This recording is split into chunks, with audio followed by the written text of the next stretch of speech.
There's no prospect of gold at either end of the rainbow in Essendine, only masses of solar panels to generate power and money when the sun shines. They came to meet their MP, who's promised to help stop it. The developers decided not to come as they have nothing new to say.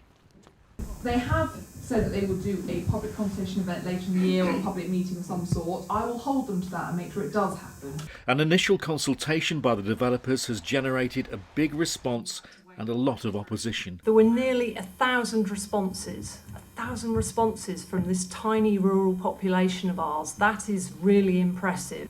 What we're going to do about wildlife is basically all I'm saying. The single most important issue here is taking out food production land.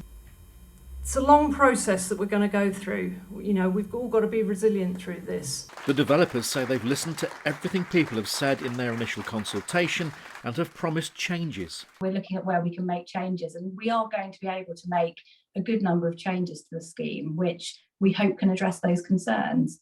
Before the meeting, Norman Herbert was sceptical they could do anything to stop the plan. The meeting changed his mind. Having come this evening, it's really made me feel that maybe it's not a done deal, because that is what I felt before I came. And no, there's a very big argument against it that makes it look less likely, to be fair.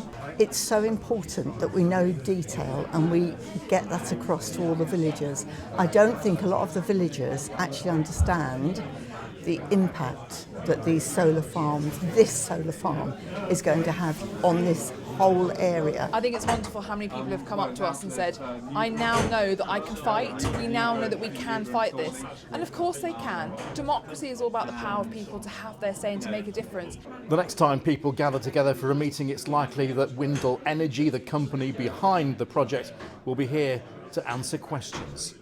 Tony Rowe, BBC East Midlands Today, Essendine in Rutland.